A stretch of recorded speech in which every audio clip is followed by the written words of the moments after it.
예레미야 15장 10절입니다. 내게 재앙이로다. 나의 모친이여, 모친이 나를 온 세계에게 다툼과 침을 당할 자로 낳으셨도다.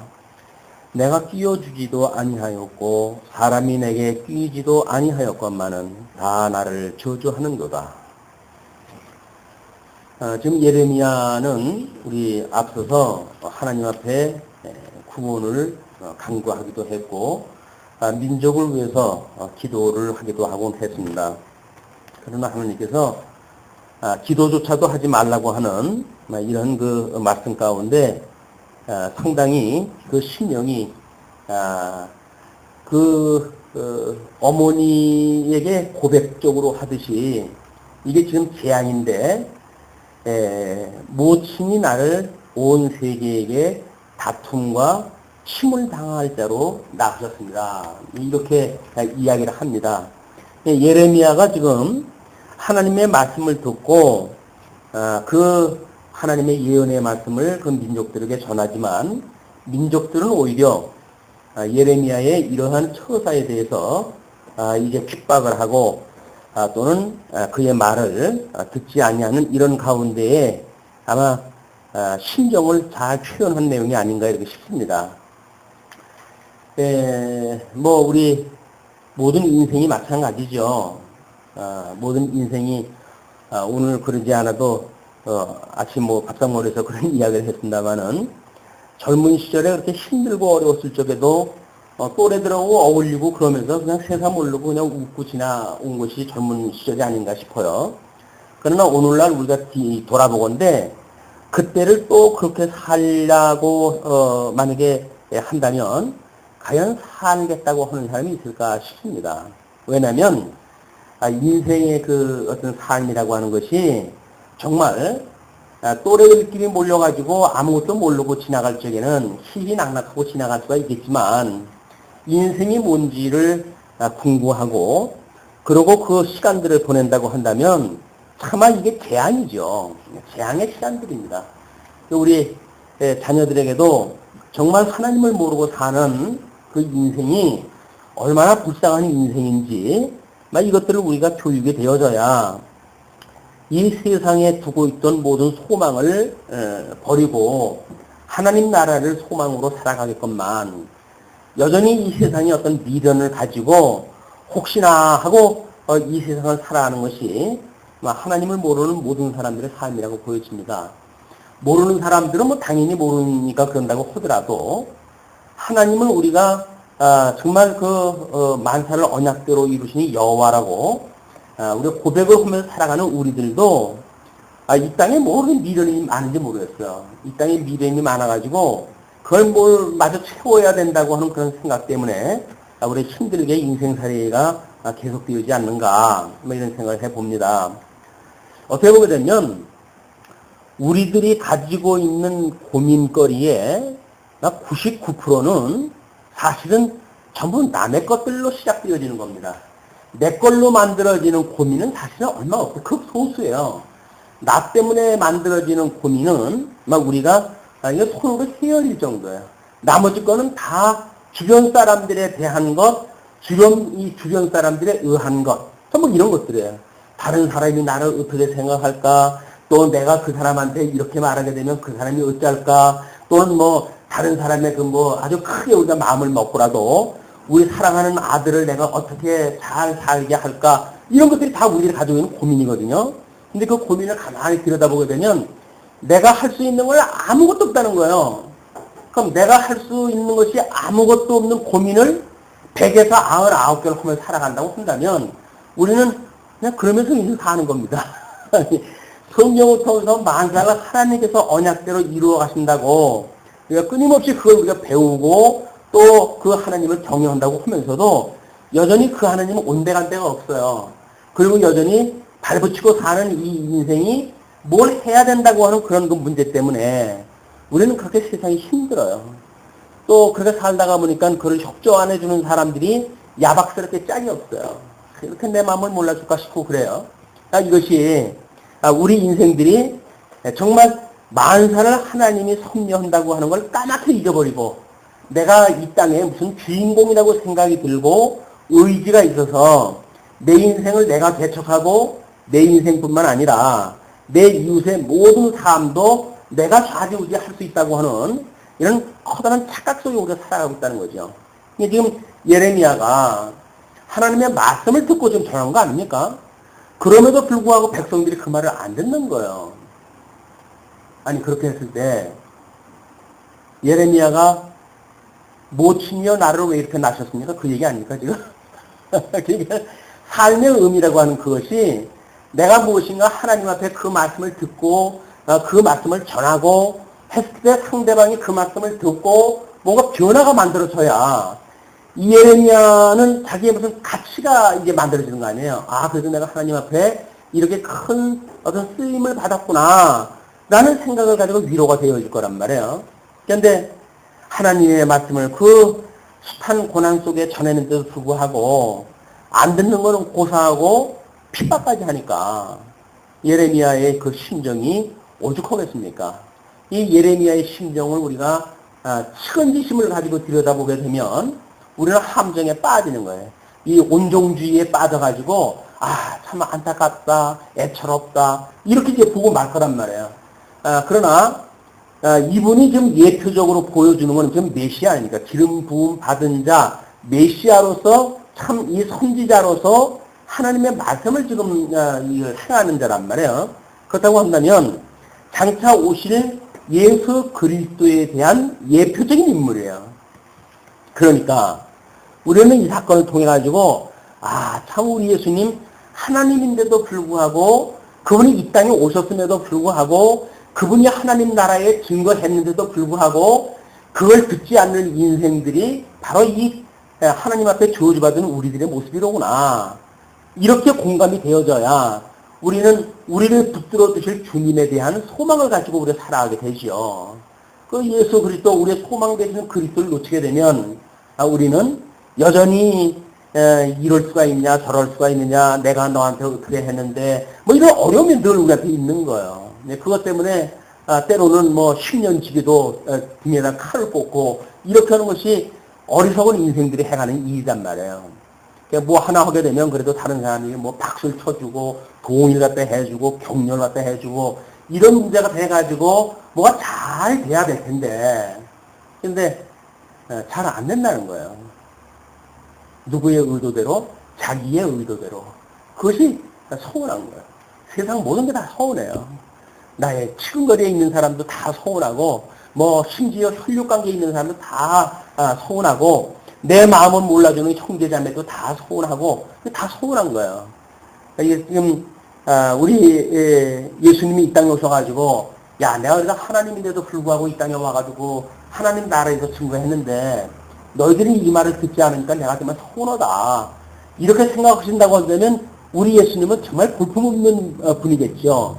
그러나 하나님의 말씀은 심판의 역사입니다.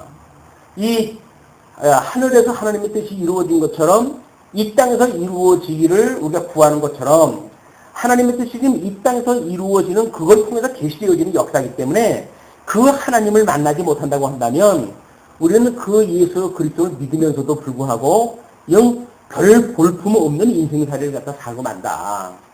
그러니까 뭐 우리 좀 더 다른 시각으로 우리 이 지금 10절 15장 10절에서부터 장면이 바뀌잖아요. 징계에 대한 예언입니다. 이 징계에 대한 예언, 하나님께서 징계를 하는 이런 일인데, 그래서 하나님께서는 지금 분명히 징계에 대한 예언을 갖다 하게 하셔요. 이 징계에 대한 예언을 갖다 하게 하시는데, 이걸 지금 누구한테 예언을 갖다 하게 하냐면 예레미야를 통해 가지고 예언케 하는 거 아닙니까? 그런데 막상 이 예레미야가 그 시대적인 이해, 하나님의 사역에서 어떤 소외졌던 그런 개념의 이해, 이것이 뭐냐면 그 10절에 뭐라고 표현을 갖다 했어요? 이걸 재앙이라고 그랬단 말이에요. 재앙.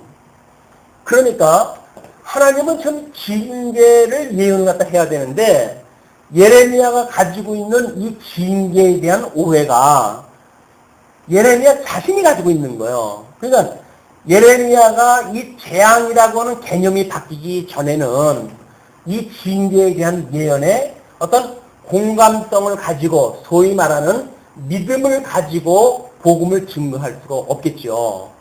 이게 15장 10절부터 전개되어져 가는데 10절에 특별히 예레미야의 자기 교주에 대한 이야기입니다. 자기가 지금 어떠한 형편인지 이걸 자기를 이 땅에 태어나게 했던 부모님한테 지금 원망하는 거 아닙니까? 이건 욥이 말하듯이 생일을 저주하는 거나 똑같은 거지요. 그 이야기는 하나님의 만사를 지금 섭리해 가시는 데 있어서 하나님이 뭘 어떻게 해가는지를 모르니까 어떤 짧은 자기의 인생 여정 중에 그 단막을 가지고 이 모든 걸 재단한단 말이에요. 그러나 우리 예레미야 이제 후반부에 가게 되면 하나님의 회복에 대한 예언도 또 해주고 그럴 터인데 이렇게 어떤 총체적인 역사관을 이해하지 못하고 부분적인 역사관에 빠졌을 때 우리는 이런 오해를 갖게 된다.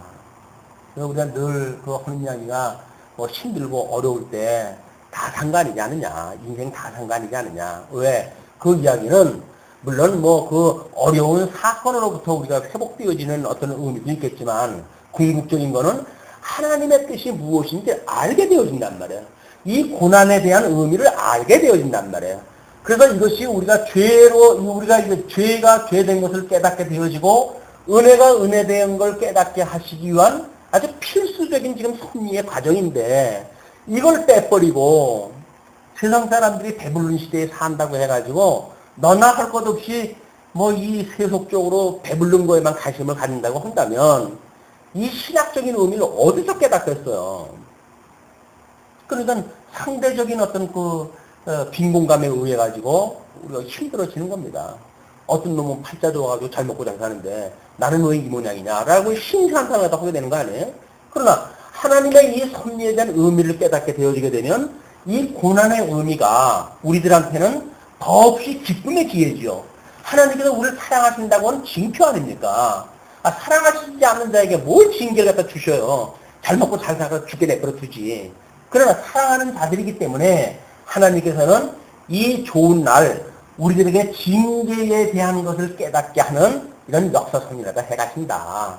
이 징계는 우리들한테 이건 어떤 비관적이거나 부정적으로 해석할 것이 아니다. 그리스도 안에서는 환난 날에 우리가 이 하나님을 찬양할 수 있는 이런 걸 만들어 가시는 섭리인데 이걸 놓치게 되면 욥이 그 회복기에 고백을 갖다 했던 것처럼 내가 과거에는 귀로 들었었더니 이제는 눈으로 봅니다. 이렇게 이야기를 하잖아요. 그러니까 하나님이 어떠한 분인가를 더 분명하게 깨닫는 방법은 자꾸 우리를 이렇게 고난 속에 들어가져 있을 때 하나님을 모르는 사람도 그렇습니다. 하나님을 모르는 사람도 고난이 없는 인생을 사는 사람들은 별로 인생에 대해서 깊은 생각이 없어요. 그냥 하루 세끼 먹고 배부르면 됐지. 그 사람들이 골치 아프게 뭐 인생을 생각하고 그렇습니까? 그러나 배가 고파 봤을 때 비로소 인생이 뭔지 역사가 뭔지 우리는 그런 걸 생각하게 되어진다. 한차 우리 예수를 그리스도로 믿는 성도로서의 삶이 그냥 뭐 이 어떤 세상에 배부른 돼지처럼 그냥 잘 먹고 잘 사는 데 머물러 버린다고 한다면 그냥 아무런 의미가 없죠. 신앙생활에 의미가 없는 거예요. 그런데도 불구하고 아직도 예수 믿는다고 해서 처음 복만 달라고 우리가 이렇게 이야기를 한다면 이거 참 언제 이걸 우리가 이 하나님의 말씀으로 해가지고 정상적인 신앙의 길을 걷겠습니까? 이런 것들이 지금 15장 10절 예레미야의 그런 던지는 자기의 문제제기 이런 게 문제제기예요. 문제제기. 그러면 이 문제제기는 하나님께서 지금 징계에 대한 예언을 갖다 해가신다고 하는 어떤 이 목적을 위해 가지고 이 문제제기가 되어지는 거니까 그 징계에 대한 예언을 제대로 깨달으려고 한다면 예레미야의 이 문제제기에 대한 것에 우리가 공감이 가야 되겠죠. 그렇구나. 그렇구나. 뭔가 자기가 행하는 것이 성공되지 않으면 예레미야라 할지라도 자기를 태어나게 했던 어머니에 대하여 이렇게밖에는 할 수 없는 것이 인생이로구나 라고 하는 것을 우리가 이 문제로부터 끄집어내야 예레미야의 지금 이런 그 문제가 뭔지 이걸 알아야 그 11절서부터 하나님께서 하시는 이 여호와께서 지금 무엇을 하시고자 하는 그 내용은 우리가 파악이 되어 있단 말이에요. 11절 여호와께서 가라사대 내가 진실로 너를 강하게 할 것이요 너로 복을 얻게 할 것이며 내가 진실로 내 대적으로 재앙과 환난의 때에 내게 강구하게 하리라. 지금 하나님께서 이렇게 신기한 한탄을 갖다 하고 있는 예레미야니까 원래 하나님 쓰실 때 참 시급스러운 그런 그 인생들 불러다 쓰시는 거 아니겠어요? 예레미야 신심을 보고 너 같으면 충분히 죽도록 충성하도 할 수 있겠구나 해가지고 불러 쓰신 것도 아니라고요. 원래 하나님께서 아담 이후에 모든 저주되어진 인생들은 더러움에 내어버려 보아가지고 정말 합당치 못한 일을 하면서 살는 것이 인생들이니까 그런 가운데 예레미야를 하나님께 불러가지고 지금 쓰시는 거지요. 예레미야의 지금 이런 신세 한탄을 보시고 하나님께서 먼저 위로를 갖다 하시는 말씀이 뭐냐면 그 이야기예요. 너를 강하게 하겠다 내가. 그 이야기예요. 그럼 예레미야에게 이 복음을 깨닫고 이 여호와께서 하시는 일이 이 사역자에게 지금 어떤 일을 갖다 하냐면 강하게 하시겠다는 거예요. 뿐만 아니라 너로 복을 얻게 할 것이래요. 복. 그럼 우리가 아담 이후에 이 복을 상실을 갖다 했던 그런 그 인생들이니까 우리가 사단의 이 빛의 권세에 의해서 통치받고 살아갈 인생들이 어둠의 권세에 의해서 지금 살아가는 거 아닙니까? 그러니까 약하니까 이런 그 이야기가 나오죠. 현재 약한 거예요. 하나님을 알고 빛 가운데 거하고 하나님의 능력을 깨닫고 모든 권능이 하나님 앞에 있다고 믿어진다고 한다면 이렇게 약한 소리를 갖다 안 하죠. 대개 나라와 권세와 영광이 아버지의 것입니다. 주기도문의 마지막 부분만 우리가 그걸 고백적으로 한다고 하더라도 우리는 이 현재 당하고 있는 것에 대하여 이렇게 약한 말을 하지를 않을 거라고요. 지금 예레미야가 이렇게 약한 말을 갖다 하는 그거는 하나님이 해가시는 권능을 또는 하나님이 해가시는 그 능력을 전혀 알지 못하기 때문에 하는 일 아닙니까? 우리 예수님이 가르쳐주신 기도처럼 나라, 권세, 영광 이것이 다 하나님의 것이라고 믿어진다고 한다면 강하게 하는 건 당연하겠죠. 그냥 하나님께서 우리를 강하게 하시는 거는 약한 사람을 갖다가 무슨 철근 거 해가지고 뼈대를 갖다 만들어서 강하게 만드는 것이 아니라 이 믿음을 더하게 하시겠다는 거예요. 믿음을. 하나님이 어떠한 분인가에 대한 믿음을 더하게 하시게 되면 우리는 비록 몸은 병들고 연약하기 짝이 없는 몸뚱아리를 가지고도 우리는 세상이 감당할 수 있는 믿음으로 우리 주님을 살아가게 하시겠죠. 그러나 그렇지 않다고 한다면 아이고 나이를 먹으니까 내가 힘이 빠져가지고 아무것도 못하고 있어요 라고 이야기를 한단 말이에요. 그러나 우리 하나님의 믿음을 주신다고 한다면 나이가 먹어가지고 육체가 쇠하는 건 어떡하겠어요. 이건 하나님의 우리 일반 대시로 행한 섭리인데 그러나 우리가 믿음 세계 속에서는 내가 그러나 하나님께서 나를 그런 자리에 두셨지만은 나의 이 믿음은 세상이 어찌할 것이 어찌하지 못한다 라고 하는 담대한 믿음을 가지고 우리가 살아갔을 때 현재 당하고 있는 육체의 어려움도 능히 위로를 받을 수가 있게 되어진다. 상실했던 복을 주어진다고 그랬으니까 이 복을 준다고 한다면 적어도 하나님이 우리에게 주셨던 그 나라의 기업을 알고 이렇게 해갈 거예요.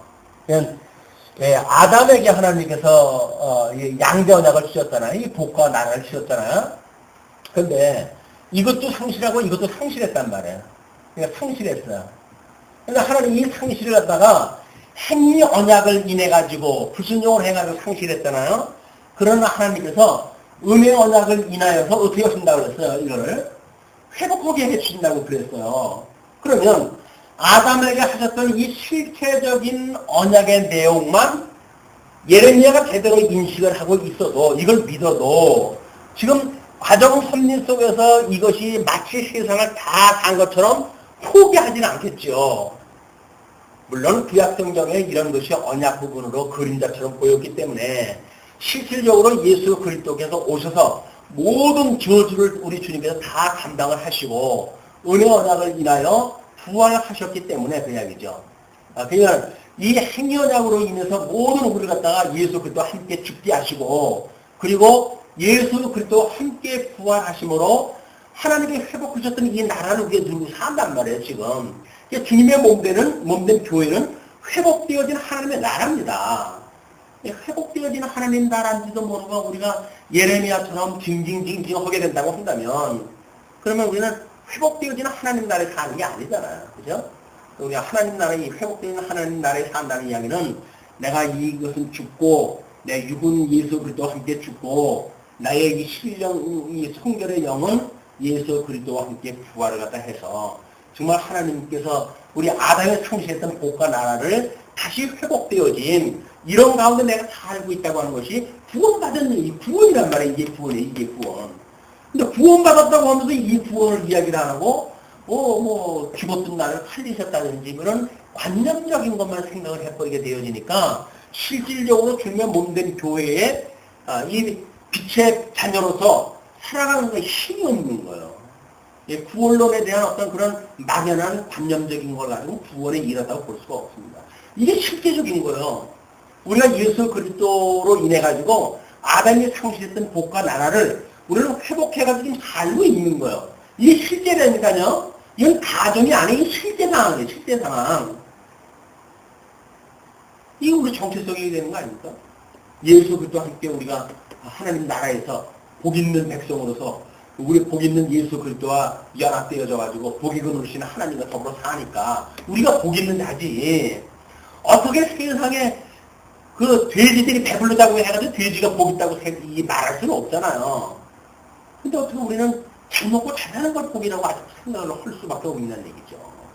인생은 잘 먹고 잘 사는 게 복이 아니라 예수 그리스도와 함께 회복되어진 복과 나라를 누리고 사는 것이 우리 하나님 나라에 사는 성도들의 행복한 심리 상태다. 이런 그 행복을 늘 간직하고 살았으면 좋겠어요. 그럼 세상에 거꾸로 가면 어떡고 못해요. 끝나게 하면 어떡고. 오늘이도 세상 끝난다고 해도 문제될 게 뭐가 있어. 이 하나님 나라 우리가 누리고 사는데, 이제는. 근데 아직도 이걸 우리가 믿지 못하니까, 아직도 이 행연약으로 인해서 저주받았던 이 삶 속의 모든 게 해석되어지니까 어렵단 말이에요, 우리가. 위로가 안 되고, 말씀을 듣는데도 불구하고 위로가 안 돼. 그리고 이쪽 사는 걸 이야기를 해줘야, 어떻게 하면 복을 받고, 어떻게 하면 건강하고, 헌 얘기를 해야 좀 관심을 갖고 듣겠는데, 그것이 아니라고 자꾸 이야기를 하니까 강론을 듣기가 어려운 거예요, 이게 도대체. 뭘 이야기를 하는데 자꾸 현실적인 이야기는 안 하고, 예수 그리스도가 어쩌고, 권능이 어떻고, 영광이 어떻고, 그 얘기를 나하고 무슨 상관이 있느냐, 라고 하는 그 이야기는 심각한 우리들의 이 문제의식으로 와야 됩니다.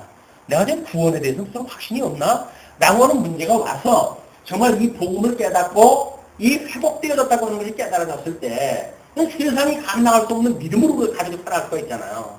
그렇지 않으면 우리는 여전히 회복되어진 것이 아니라 회복되어질 거를 언약했던 어떤 그림자를 보고 살아가는지 모르죠. 예수님이 와서 이루신 지가 2000년이나 지났는데 아직도 그러실 것이다 라고 하는 가정을 가지고 믿는다고 하는 그거는 전제된 믿음이죠. 전제된 믿음.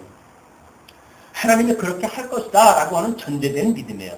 그런 전제된 믿음이 아니잖아요. 우리는 예수님께서 성취하신 믿음이라니까요.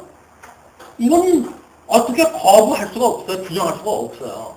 예수 그리스도께서 이미 2000년 전에 오셨고 1.2대이라도 더하거나 감할 수 없는 완전 무게는 성경에 기록되어졌고 그걸 못 박아져 있는 걸 보고 우리 보고 믿으라고 한 건데 그리고 우리한테 믿음을 주셨는데 이 믿음을 이쪽 믿음이 아니라 어디 저 과정에 있는 믿음을 갖다가 가지고 그것이 내 믿음인가라고 생각을 하게 되면 우리 양대 언약을 가지고 설명하는 저로서는 참 맥빠지는 일이죠.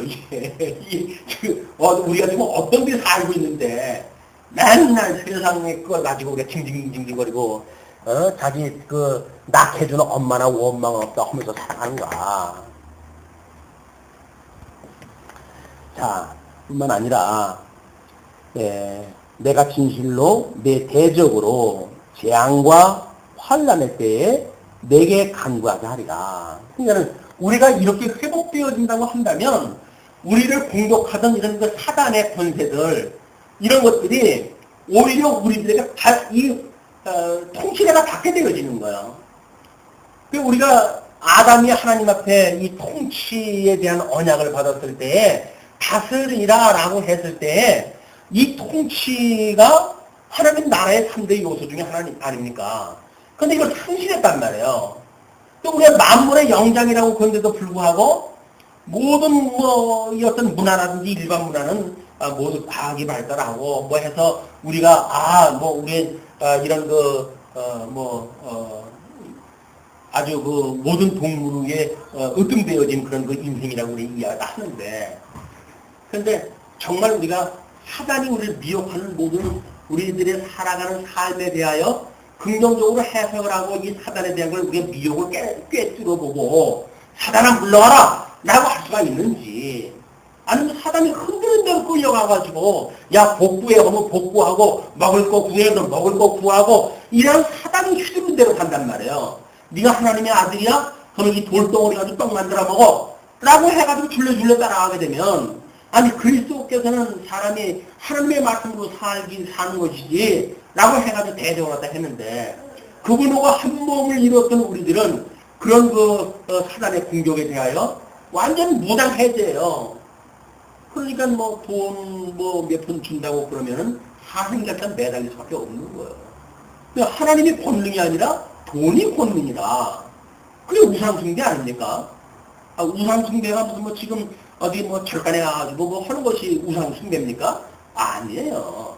우상숭배라고 하는 거는 이 모든 하나님이 만사를 언약대로 이루어 가셨기 때문에 부족한 것이 아무것도 없어요 주님 라고 믿지 아니하는 것, 그것이 우상숭배란 말이에요. 그건 탐심이니까.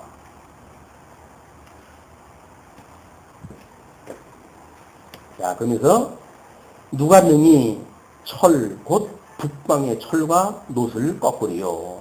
이건 이제 지금 바벨론이 공격해오는 그 아주 강함을 갖다 보여주는 거죠. 철과 놋이라고 하는 그런 그 권세로 이제 표현이 되어진 거예요.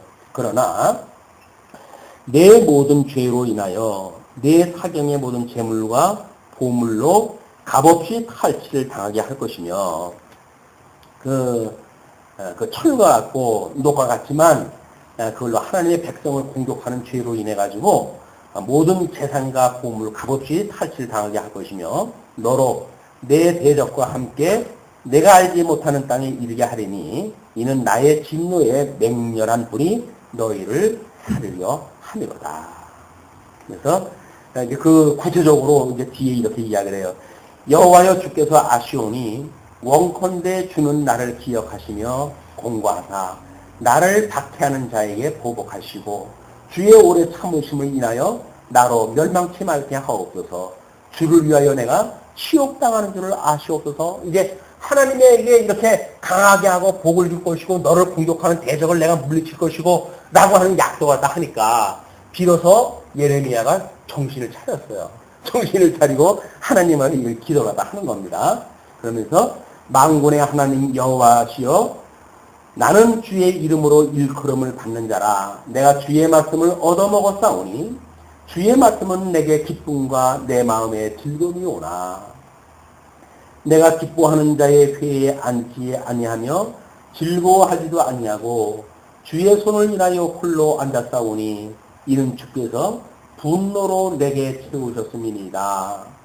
이는 거기에 지금 지도자들 예레미야가 지금 복음을 증거할 때 왕궁이라든지 이런 또는 많은 선지자들, 거짓 선지자들 이런 자들은 잘 먹고 잘 살고 있잖아요. 그러나 예레미야는 그렇게 해서 않단 말이에요. 홀로 지금 앉아 있어요. 외롭게 앉아 있어요. 이거는 주께서 분노로 내게 채우셨기 때문에 그렇습니다. 이렇게 이야기를 해요. 그래서 나의 고통이 계속하며 상처가 중하여 낫지 아니함은 어쩌니까 주께서는 내게 대하여 물이 말라서 속이는 시내 같으시리까 라고 하면서 하나님 앞에 또 이제 한글 갖다 하죠. 그러니까 여호와께서 이같이 말씀하시되 내가 만일 돌아오면 내가 너를 다시 이끌어서 내 앞에 세울 것이며 내가 만일 천한 것에서 귀한 것을 취할 것 같으면 너는 내 입같이 될 것이라. 그들은 내게로 돌아오려니와 너는 그들에게로 돌아가지 말지니라. 우리가 하나님의 말씀을 믿고 우리가 뭐 믿는 자가 증인의 삶을 사는 거니까 뭐 증인은 차치하고도 내가 이 믿음을 좀 견지하고 있는가에 대한 것은 끊임없이 우리 일상생활을 통해서 확인하다 하셔야 됩니다. 그래서 나한테 어떤 그 지족함이 없다고 한다면 이게 도대체 내 마음의 상태가 뭔지 자꾸 이걸 들여다봐야 돼요. 뭐가 나를 이렇게 불안하게 만들고 뭐가 나를 이렇게 화를 나게 만들고 이렇게 하는가. 예, 뭐 어떤 그 교사가 그런 이야기를 하더라고요. 요즘 학생들이 말도 아닙니다. 근데 제가 좀 잘 가르치고 싶은데 이놈들이 말을 안 듣습니다. 어떻게 할까요? 그 직문직설을 하는 스님께서 그렇게 이야기를 하셔요. 당신 봉급 받으면서 그 일을 하냐고. 그렇다고. 그럼 봉급 받고 하는 일이나 하지. 왜 부모들이 있는 아이들, 부모도 어쩔 수 없는 애들을 당신이 좌지우지 하려고 그러냐. 아이들 되면 1차 부모가 이걸 뭐 신경을 써가지고 바르게 살게끔 만들어 놔야지. 당신이 뭔데 거기 끼어들어가지고 부모도 못하는 일을 당신이 한다고 해서 시건방을 떨고 있냐. 그렇게 이야기했다 해요. 교사로서 답답한 거 아니에요, 지금? 이건 교사가 마땅히 해야 될 일이라고 보여지는데, 뭐, 지금, 시골 갖다 한 수 배울까 그랬더니, 이거 막말을 갖다 들어버리니까, 그분이 그렇습니다. 당신이 뭐, 교사요? 그랬더니, 영어 교사입니다. 영어는 잘 가르쳐? 그러더라고요. 다른 애들이 봤을 때, 그 영어 선생이 영어도 제대로 못한다고 그런 소리는 안 들어? 그랬더니, 그 정도는 아닙니다. 이렇게 이야기를 했어요. 그럼 영어 잘 가르치면 돼. 영어 선생은 영어를 잘 가르치면 되지. 자꾸 아이들을 갖다 당신 마음에 맞춰가지고 이렇게 살아라 저렇게 살아 만들어가려고 힘들어. 그 아이들이야 사랑하는 부모들인데 부모들이 알아서 하겠지. 그거 당신이 하려고 그래? 만약에 당신이 영어를 가르칠 때 그 영어를 배우려고 하는 놈이 2명만 있으면 2명한테 그냥 열심히 가르쳐. 다른 놈들 엎어 잔다. 그럼 자고 싶은 놈 자기 내버려두지. 그놈이 잔다고 해가지고 공부하려고 오는 사람 방해로냐? 그것도 아니잖아. 그냥 자기가 자면 오히려 옆에서 공부하는 사람 조용해서 공부 잘하겠지. 왜 그 안달을 떠냐? 또 제가 생각이 나더라고요. 맞아. 듣는 사람한테 저러면 되는 거지. 그걸 내 말을 잘 들어야 되고, 이를 진리를 깨달아가지고, 어떻게 바르게 살아가야 되고, 그래, 신앙이 어떻게 돼야 되고, 그런 게 무슨 상관이에요. 무슨 상관이에요. 저 예레미야의 착각도 그거 아닙니까? 하나님의 말씀을 증거해서 무슨 변화가 만들어질 거 아닙니까? 그 이야기예요. 그런데 온통 다른 사람들은 다 잘 먹고 잘 살고 나는 홀로 외로에 앉아가지고 지금 면 푸대잡을 받고 있는데 이게 뭐 하는 꼴입니까? 이렇게 이야기를 하니까. 그래서 자기의 본질이 뭔지를 잘 들여다보면 우리 하나님 앞에서 우리 신앙의 원리가 늘 하나님 앞에서 사는 거 아니에요? 신앙의 원리가 하나님 앞에서 살아가는 것이 믿음의 사람들의 그 믿음의 행위의 원리예요. 그럼 하나님이 보시기에 그냥 합당하면 됐지. 다른 사람들이 몰라준다고 해가지고 왜 내가 안대를 떨어야 되냐고요. 이게 신앙의 원리에서 벗어나니까 그러는 거예요. 다른 사람을 자꾸 의식을 하는 거예요. 저 사람은 나를 어떻게 볼까? 이걸 의식을 하니까 하나님 앞에서 다른 일임에도 불구하고 자꾸 그 사람 눈치 봐가지고 거짓말을 말해야 되고 적당히 둘러야 되고 이런 일이 나타난단 말이에요. 그러니까 만약에 우리가 하나님 앞에 살아간다고 한다면 하나님이 나로 하여금 오늘날 주신 어떤 그런 그 은사를 줘가지고 살아가게 하시는데, 다른 사람이 이러고 저러고 뭔 신경이 있어요. 내가 지금 어떤 애가 되지. 내 코가 석자인데. 다른 사람에 대해서 이러고 저러고 하면 아직도 우리가 내 코가 석자가 아니기 때문에 그러는 거예요. 내 코가 석자면 다른 사람이 이러고 저러고 관심도 안 줍니다. 어떻게 관심을 둬요? 지금 내 코가 석자인데. 근데 아직도 만만한 거예요. 내가 여유가 좀 삶에 여유가 있어요. 시간도 넉넉하고 우리 아침 먹고 나왔으니까 점심 먹을 때까지 아직도 든든하고 배가 든든하고 걱정될 거 뭐 있어요 아직은. 그러니까 남는 시간 못 얻어요. 그냥 그렇게 해가지고 살아간단 말이에요. 아니다. 하나님 앞에 우리가 살아간다는 게 이 본질의 세계가 뭔지 자꾸 들여다보고 예수 그리스도의 생명에 의해서 우리가 붙들려 있다고 하는 걸 깨닫게 되어지게 되면 세상이 감당할 수 있는 믿음으로 우리 주님께서 인도해 가실 수밖에 없겠죠.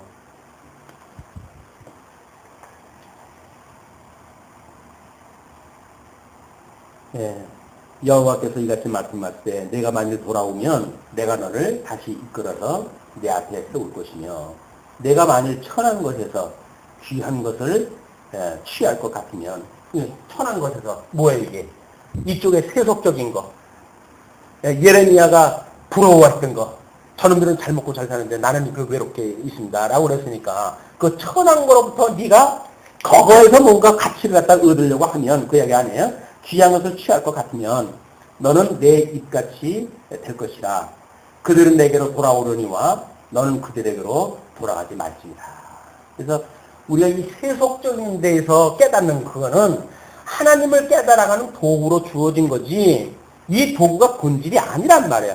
되면 어떻고 안 되면 어때요? 하나님의 계시의 도구로 주어졌는데 계시의 도구로 주어진 건데 아니 성공하면 어떠고 실패하면 어때요? 똑같은 방법인데 근데 우리는 주의 이름으로 주를 위하여 뭐라고 이야기를 합니까? 그래도 하나님의 영광을 위해서 내가 잘 되는 게 좋지요 주님 이렇게 이야기를 하는데 주님께서는 내 염려하지 말고 너나 염려하라 그런다니까요. 아이고 주님의 이름을 갖다 주님의 영광을 우리가 이렇게 해가지고 내가 이렇게 생각하게 되면 주님의 영광이 뭐가 됩니까? 이렇게 이야기를 하는데 하나님은 빛과 어둠을 일반으로 여기시는 분이에요. 그러니까 믿는 사람들로 하여금 이 예레미야 같은 그런 사역자를 통해 가지고 이렇게 아주 천한 것을 집어넣어가지고 그럼에도 불구하고 하나님의 능력을 좀 계시하시는 거니까 그런 하나님을 우리가 알게 되어지게 되면 내가 이런들 저런들 그것이 무슨 상관이 있냔 말이에요. 어떻게 보게 되면 이제 우리가 경험을 아직 못한 세계니까 믿음의 실질적인 삶에서는 안 될 수는 있죠. 그런데 이론적으로는 이제 이것이 이 배움 공부를 하는 시간이니까 배움 공부를 통해 가지고 봤을 적에는 마찬가지 아니에요. 하나님께서 나로 하여금 오늘 생명 거둬가신다. 그게 하나님의 어떤 능력이 없어서 그러신 건 아닐 거 아니에요. 그럼 하나님은 사역이 끝나도 데려가신단 말이에요. 그게 나하고 무슨 상관이 있어요. 오히려 하나님의 영광을 찬양할 일이지. 근데 실질적인 삶에 들어가서는 내 믿음이 거기까지 이르지는 못하니까 그는 고민이 있을 수 있단 말이에요. 그러면 그거는 하나님께서 하시는 섭리는 이러한데 내가 믿음이 없기 때문에 그렇다고 하는 것이 확인되어져야 하나님 앞에 내가 이 믿음을 더하게 해주세요. 이런 기도가 나오지. 이 기도가 안 나오고 여기서 어떤 기도가 나오게 돼요. 그렇지 않으면. 상황을 자꾸 바꿔달라고 그러니까. 아니 하나님께서는 계획이 있어가지고 우리를 그런 상황으로 엮어가시는데 자꾸 우리 상황을 바꿔달라는 거예요. 하나님 입장 곤란하게. 야 내가 너를 사랑하는데 맘 같으면 정말 상황을 바꿔주고 싶다. 그럼 난 지금 이 하나님의 권능 그걸 지금 보여주기 위해서 섭리를 갖다 해가는데 자꾸 네가 이거 바꿔달라는 나 진짜 이거 곤란하다. 너 이거 네 생각을 좀 바꿔야지. 어떻게 나보고 생각을 바꾸라고 그러냐. 하나님이 그러실 거 아니에요? 이 기도를 통해서 우리가 깨닫게 되어진다. 말씀을 통해서 아 주님 그렇군요. 아멘입니다. 라고 했을 때 믿어졌을 때 우리는 신앙생활적인 실제적인 생활 속에서 우리가 어떻게 범사에 감사할 수가 있겠어요. 항상 기뻐할 수가 있겠어요. 하나님이 그렇게 아직도 주시지 않으면 못하는 거 아닙니까? 그러면 왜 하나님께서는 범사에 감사라고 그랬는데 감사하지 않는 여건이 있을까? 라고 하는 건 뭔지 하나님의 섭리를 우리가 제대로 이해를 못했기 때문에 나타날 거란 말이에요. 그렇게 되어졌을 땐 우리가 말씀을 통해서 깨닫게 되어졌을 때 하나님 앞에 우리의 실제, 신앙생활의 실제가 달라져요. 상황을 바꿔달라는 것이 아니라 하나님 저희 믿음을 더해 주셔서 오늘이라도 저를 데려간다고 하셨을 때 할렐루야 하고 내가 갈 수 있게끔 믿음을 주세요. 라고 우리가 할 수가 있는 거죠. 자꾸 하나님 앞에 우리 쉬지 않고 기도를 할 일이에요. 기도가 딱 일이지. 기도를 했다 하지만 이게 하나님의 뜻을 따라 기도를 했다 해야지. 자꾸 이 상황을 바꿔달라는 우리 하나님 참 입장 곤란해요. 우리를 사랑하시기 때문에 독생자까지 주셨는데 그런데도 아직도 우리를 보고 참 상황을 바꿔달라 그러면 우리 주님께서 야 내가 사랑하는 아들까지 죽인 난데 어떻게 그런 이 상황을 바꾸란 말이냐. 그러지 않으시겠어요? 이런 하나님의 섭리를 우리가 깨닫는 게 중요하다. 내가 20절 너로 이 백성 앞에 견고한 품격이 되게 하리니 그들이 너를 칠지라도 이기지 못할 것은 내가 너와 함께하여 너를 구하여 건짐이니라. 여호와의 말이니라. 그냥 하나님의 구원의 궁극적인 목적이 있어요. 지금 궁극적인 목적이 있기 때문에 그러니까 예수 그리스도가 이 죽으심과 부활 안에요. 예수 그리스도의 큰 사역 이것이 죽으심과 부활이란 말이에요. 근데 우리가 어떤 오해가 있느냐면 천주교에서는 이 죽으신 예수 그리스도를 포커스를 맞춰가지고 복음을 증거한다고 했죠. 왜냐면 십자가에 아직도 예수님 매달려져 있으니까. 개신교는 빈 십자가를 갖다 믿는단 말이에요. 빈 십자가. 그러니까 예수 그리스도의 죽으심이라고 하는 어떤 고난, 환난 이런 것이 없는 부활만 생각하니까. 그러니까 개신교는 대부분 도둑놈 신고인 거예요. 왜? 죽지 않고 살아겠다고 그러니까. 죽지 않고 부활하겠다고 그러니까 이건 도둑놈 신고지요. 또 이 천주교 쪽에서 가르치는 이 교리는 고난이에요. 이 고난에 대한 그런 거예요. 아유, 우리가 염치가 없이 어떻게 그럴 수가 있습니까? 제가 여전히 그 십자가를 제가 지릅니다. 이렇게 이야기를 한단 말이에요. 그게 아니라 예수 그리스도가 죽으시고 예수 그리스도가 부활하신 거예요. 그렇다고 한다면 우리가 이걸 믿는 것이 세례라고 그랬는데 우리 예수 그리스도를 믿는다.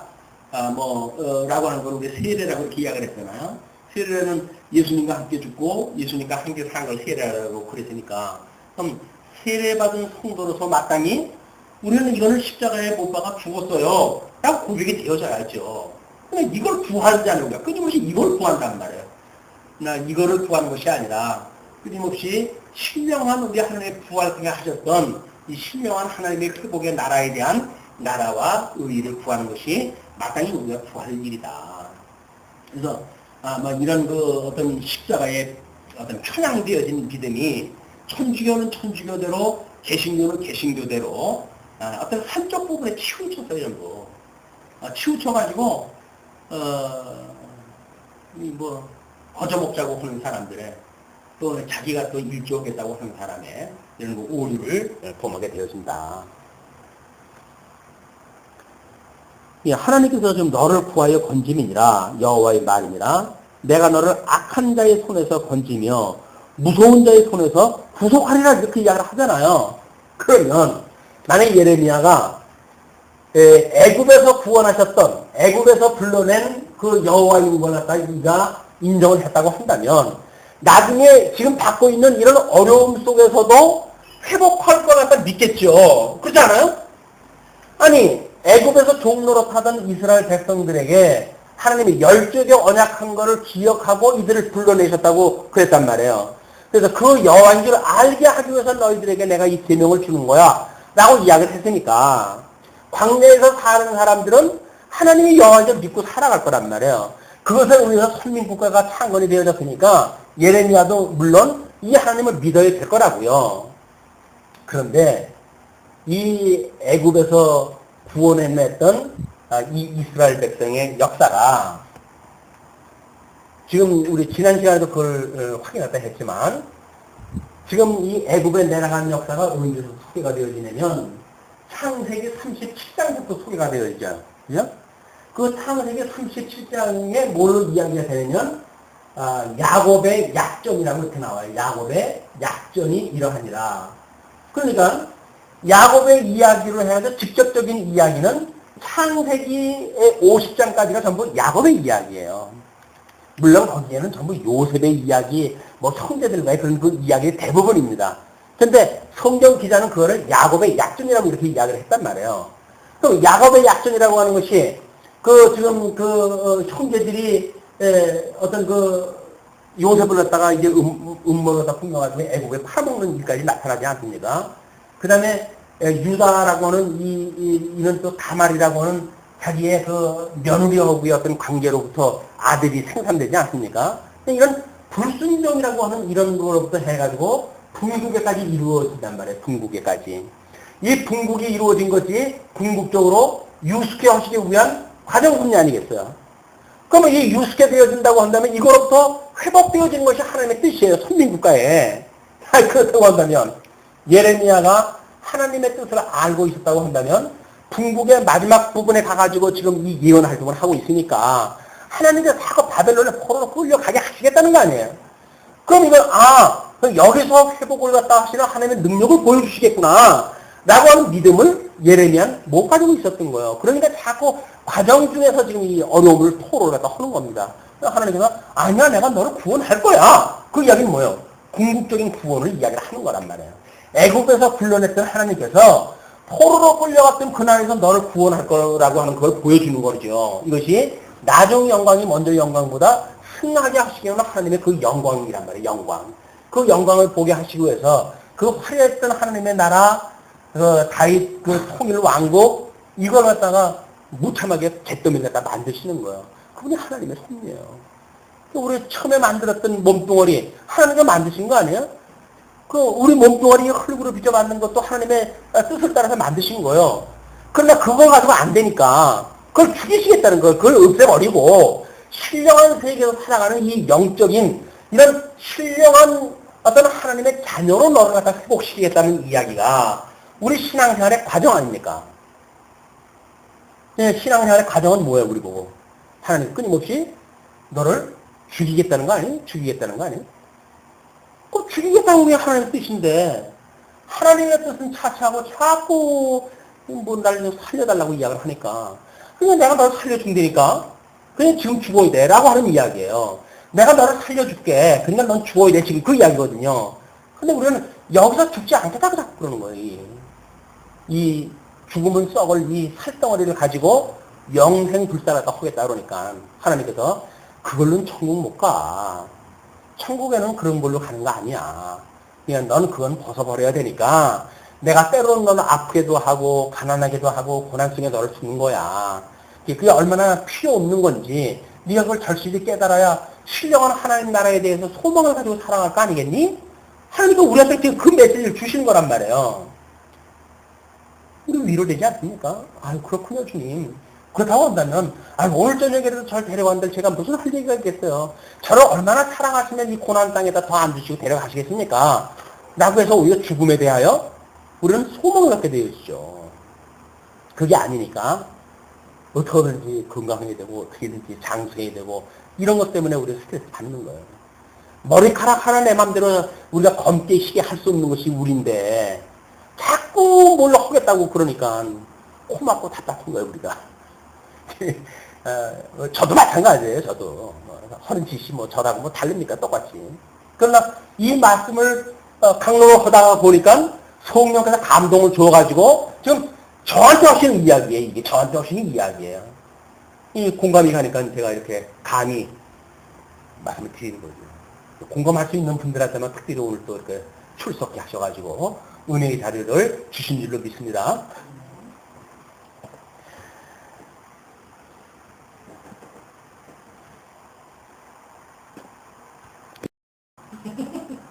(16장) 1절 여호와의 말씀이 또 내게 임하니라 가라사대 너는 이 땅에서 아내를 취하지 말며 자녀를 두지 말지니라.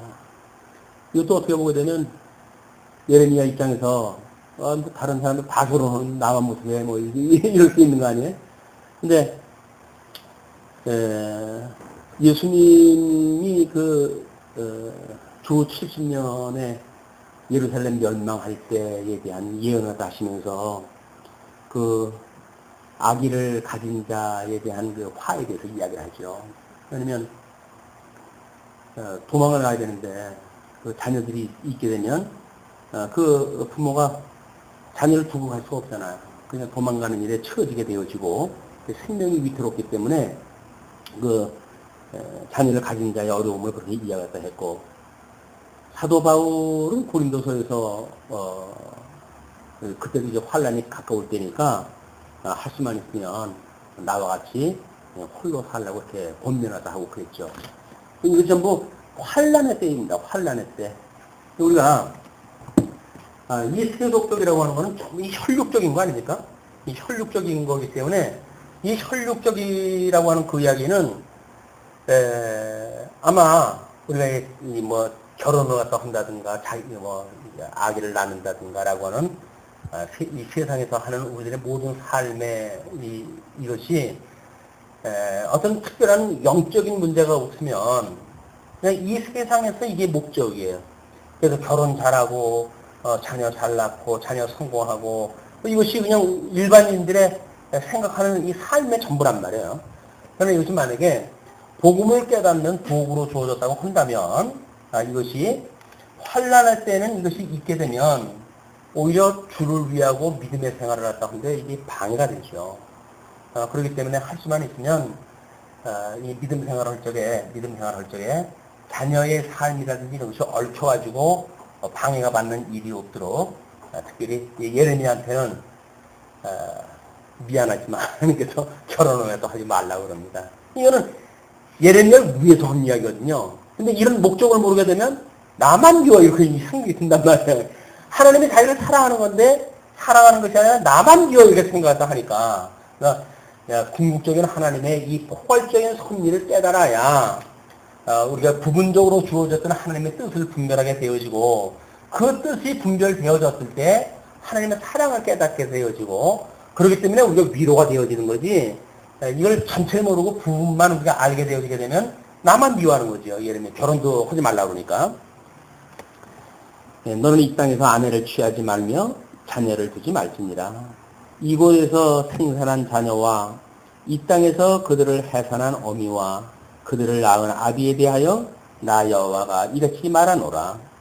그들은 독한 병으로 죽고 슬퍼함을 잊지 못하며 매장함을 얻지 못하며 지면의 분토와 같을 것이며 칼과 기근에 망하고 그 시체는 공중의 새와 땅 짐승의 밥이 되리라. 이스라엘의 이제 특별히 이 고전적 어떤 세계관에 의하면 이제 사람이 죽었을 때 그 애도에 대해서 극진한 예를 가하는 것이 보통 우리나라도 마찬가지지만 그런 거 아닙니까? 근데 한 사람 이 평안시대 때 한 사람이 죽으면 그 주변에 모든 사람들이 찾아가지고 조문하고 그러겠죠. 그러나 이건 전부가 지금 죽어가는 판이면 누가 위로했다 하고 누가 조문을 했다 해요. 다 지금 끝장인데. 그러니까 그들이 그렇게 됐을 때 이 세상에 이제 끝날에 그 멸망할 때쯤 가게 되면 정말 그 사랑하는 자녀들이 독한 병으로 죽고 슬퍼함을 잊지 못한다는 거예요. 애도도 받지 못하고 뿐만 아니라 매장함을 얻지 못해가지고 바로 흙가루와 같이 될 것이다.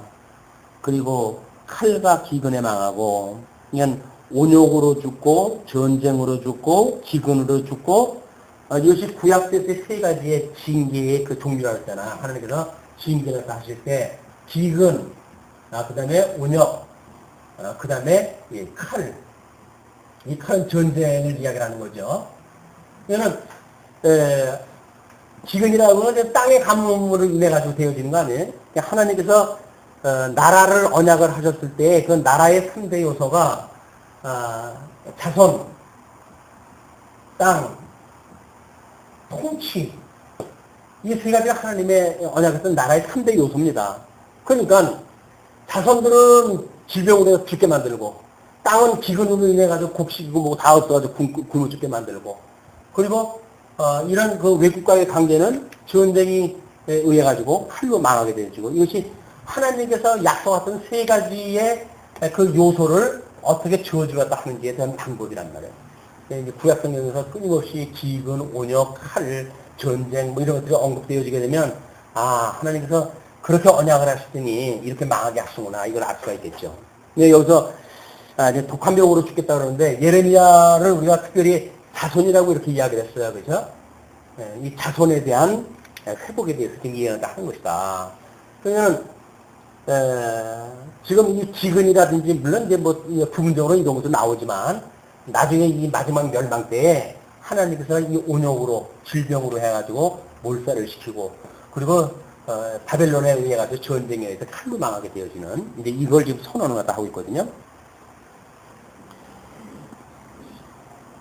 심지어 그 시체는 공중의 새와 땅 짐승의 밥이 되리라.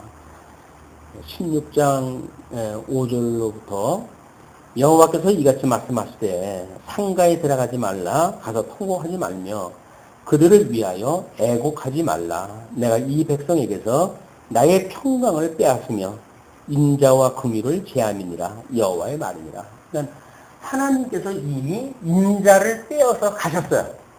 그러니까 예레미야가 그 하나님의 뜻을 모르게 되면 자기는 또 뭐 온종주의를 해가지고 와서 애돌 펼 수도 있고 그러겠죠. 그토록 하지 마라.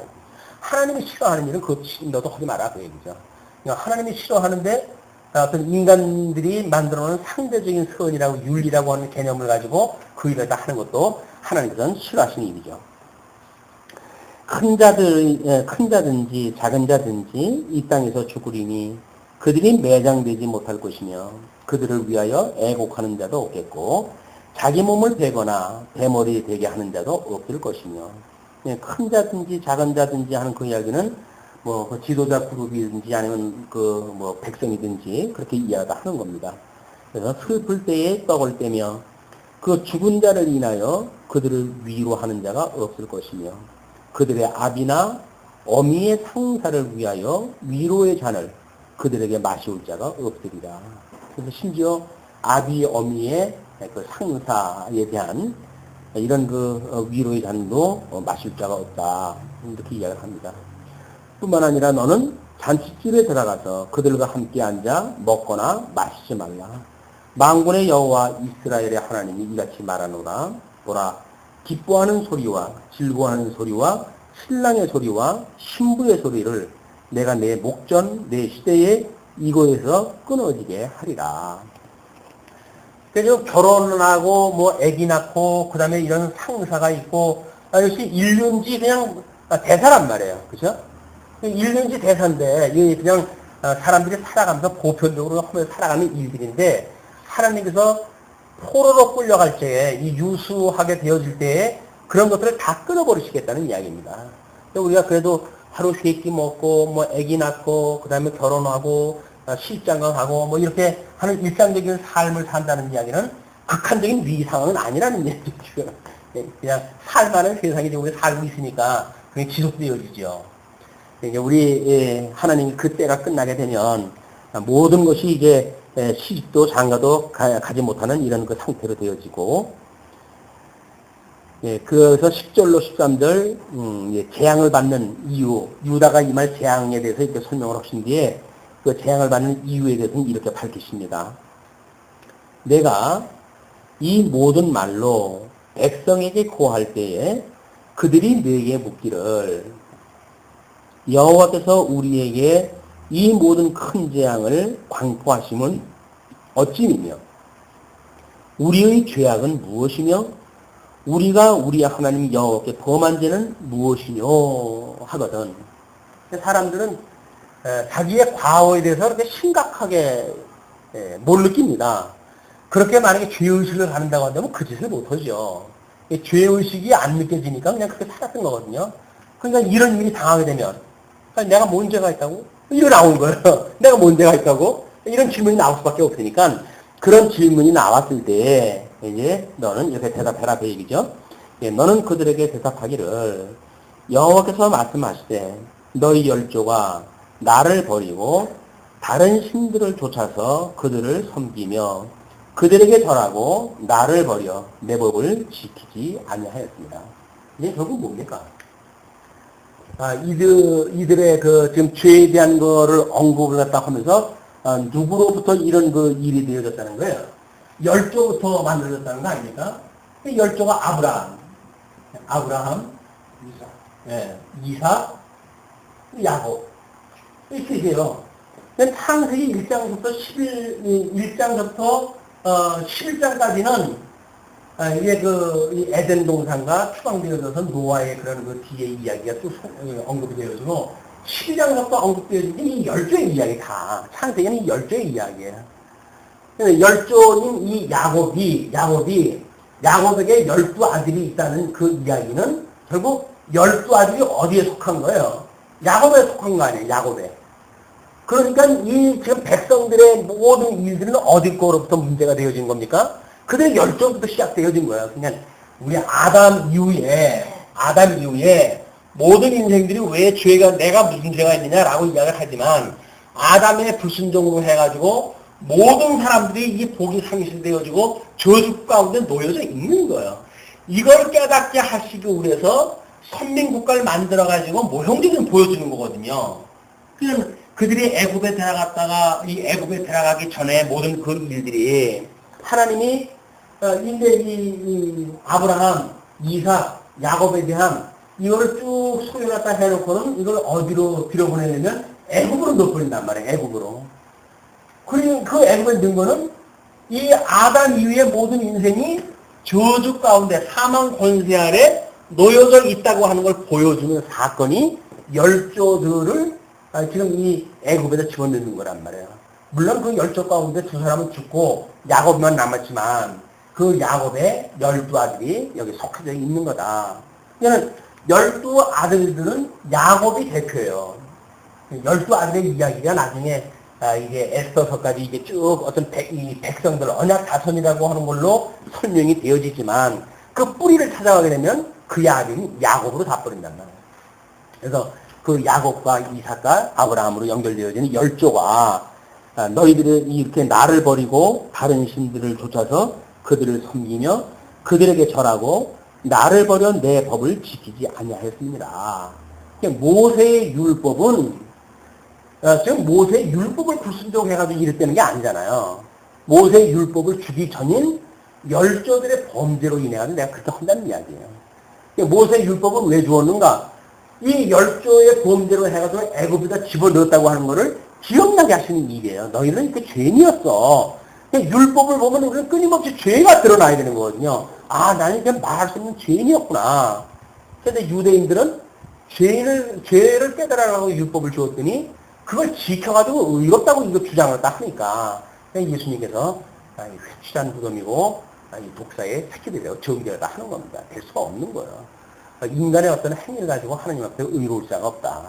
이걸 지금 보여주시는 일이 하나님의 사역이란 말이에요. 하나님께서 너희 애굽을 이 아담을 통해서 다 저주 가운데 행위 언약을 이제 인해 가지고 집어넣었다가 은혜 언약을 인해서 택자들만 불러내 가지고 회복하셔서 하나님의 이렇게 의와 나라를 이루어가시는 섭리를 통해 가지고 내가 이렇게 큰 능력이 있는 여호와야, 만사를 언약대로 이루는 하나님이야 라고 하는 걸 계시하시는 것이 하나님의 섭리 목적이지.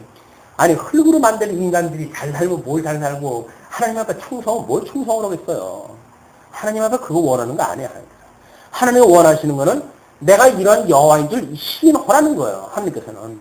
우리는 이분만 찬양하는 것, 하나님을 경외하는 것이 인생의 본분이지. 마치 우리야 뭐 교회 생활을 잘하고 신앙 생활을 잘하고 이렇게 해가지고 살아간다고 하는 그런 것이 목적이 아니다. 그게 목적이니까 이제 목적으로 삼게 되면 교회 생활을 잘해야 되는데 성도들이 말을 안 듣고 말을 안 들으니까 뭐 체제를 바꿔가지고 말 듣게끔 만들어야죠. 아주 엄청난 왜곡인 거예요.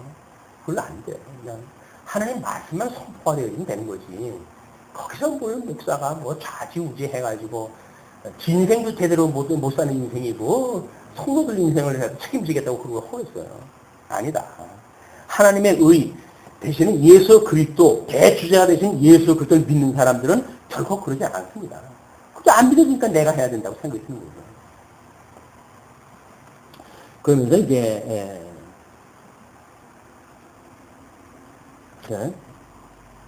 12절 너희가 너희 열조보다 더욱 악을 행하였도다. 이제 이거는 12자손들에 대한 이야기예요. 12자손들.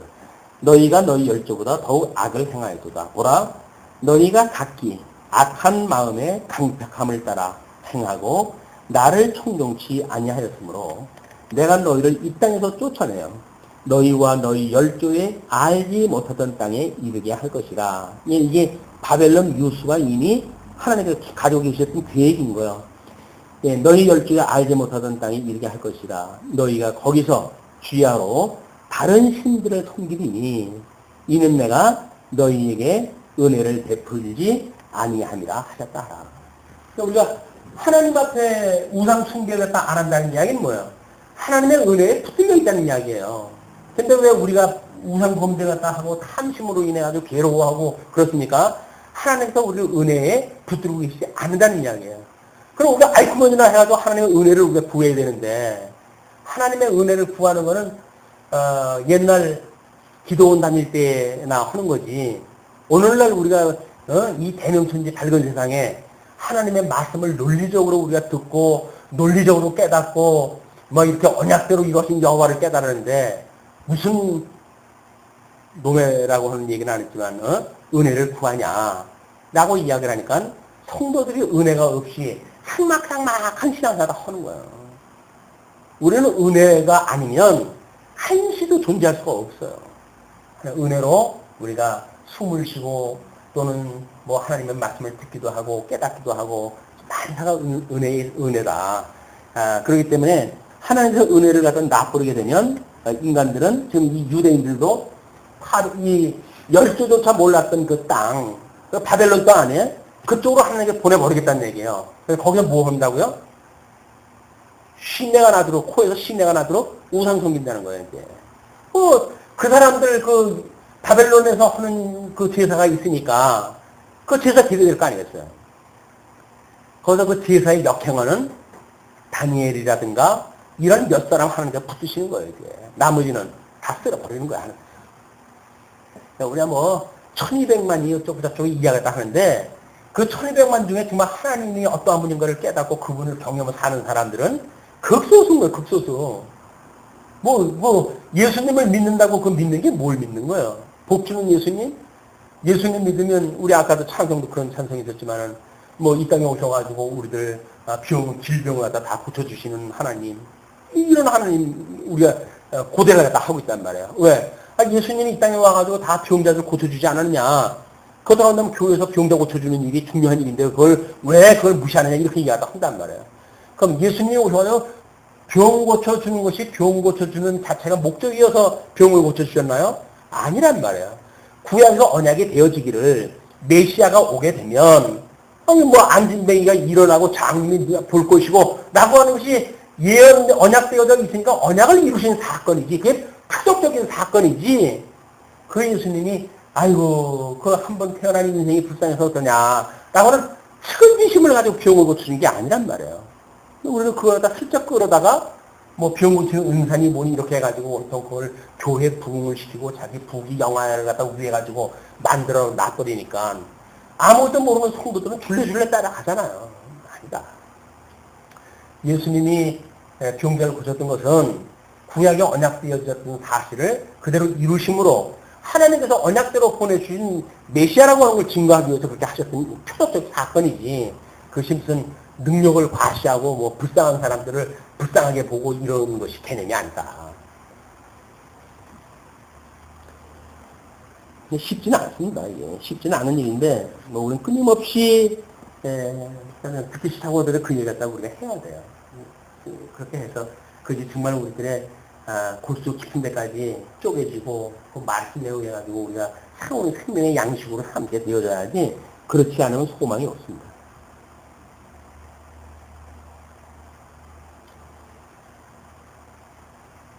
자, 그러면서 14절에 여호와께서 가라사대 그러나 보라 날이 이르리니 이제 이렇게 14절서부터 지금 15절까지는 포로자의 기국과 회복에 대한 약속이거든요. 여호와께서 가라사대 그러나 보라 날이 이르리니 다시는 이스라엘 자손을 애굽 땅에서 인도하여 내신 여호와의 사심으로 맹세하지 아니하고 이스라엘 자손을 북방 땅과 그 모든 쫓겨났던 나라에서 인도하여 내신 여호와의 사심으로 맹세하리라. 과거에는 우리 이제 이렇게 바벨론의 포로로 끌려가기 전까지는 애굽에서 불러낸 여호와인 것을 우리가 이 애굽에서 불러낸 여호와인 것을 기억나게 하시려고 너희들이 율법도 주었다고 하고 이렇게 이야기를 하잖아요. 근데 그 율법을 불순종해가지고 근데 바벨론의 포로로 끌려갔단 말이에요. 그리고 회복이 되어졌을 적에는 애굽에서 불러낸 여호와의 이름이 아니라 이 바벨론으로부터 너희를 회복하셨던 그 하나님의 이름으로 너희들한테 이야기를 하겠다는 이야기거든요. 이게 새 언약인 거예요. 이제 새 언약이 시작이 돼야 예수 그때 부활로 인해 가지고 새 계명에 의해서 성도들은 살아가게 되어지는 거지 옛 계명에 의해서 살아가는 게 아닙니다. 구약에서도 하나님께서 이렇게 섬기셨던 나중 영광이 먼저 영광보다 승하게 하셨다고 하는 이것이 목적이라고 한다면 우리가 예수 그리스도께서 지상 사역을 하셨을 때에 성육신 하시고 그리고 이제 고난을 받으시다가 십자가에 죽으시고 그리고 부활하셨어요. 이것이 우리 지상 사역이라고 그러지 않았어요? 그럼 천상 사역이 곧 성령의 사역인데 성령을 보내가지고 하시는 일이니까 이것이 성령 강림을 하시죠. 성령이 오셔가지고 그리고 이 성령께서 끊임없이 주님의 몸된 교회를 창건케 하시는 거예요. 예. 교회 창립, 교회를 창립케 하시고 그리고 음부의 권세에 의해서 끊임없이 고난을 받게 하셔요. 음부의 권세에 의해서 고난을 받게 하신다. 그러나 이 고난의 끝자락까지 갔을 때 요한계시록의 마지막 그 때처럼 한 때와 두 때, 반 때 그 정도 남았을 때에 우리 예수님이 재림을 갖다 하셔가지고 우리를 이제 구원을 갖다 하실 거라고요. 그러면 성령께서 하시는 이런 그 천상사역을 하는 것처럼 우리 예수님께서 사도신경에서 이야기하는 건 뭡니까? 내가 성령을 믿사오며 성도의 교통과 그 다음에 뭐 우리 몸으로 다시 사는 것 부활이에요. 우리 몸으로 사는 것 부활. 그냥 성령 강림으로 인해 가지고 주님의 몸된 교회를 통해서 하나님을 배우다가 이 몸의 부활 다시 우리가 신령한 몸으로 부활할 것을 믿습니다. 이 부활은 예수님의 부활이라고 한다면 예수님이 이 땅에 오셔가지고 우리들을 다시 하나님의 나라에 이끌려 가시는 것이 궁극적인 완성인 거예요. 하나님 나라의 완성. 이 요한계시록에 나타나는 하나님의 나라의 모습입니다. 물론 뭐 하나님의 의로 해가지고 나타나는 일이지만 하나님의 의의 영역도 나타나겠죠.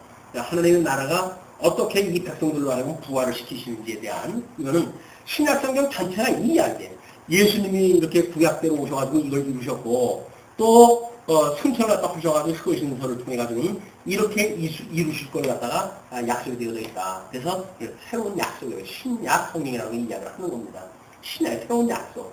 그 약속되어진 걸 우리가 믿는 사람들은 이렇게 약속이 되어졌으니까 이렇게 하시겠구나 라고 믿는 거예요.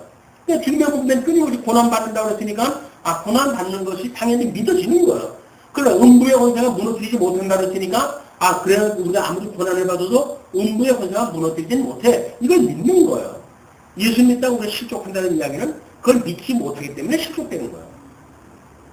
그냥 중간에 많은 그 언약가슴들이 있었지만 창건되어지고 궁극되어지고 유수되어져가지고 다 없어져요. 그 회복되어지는 소수의 사람만 하나님의 인도를 갖다 해가신 거란 말이에요.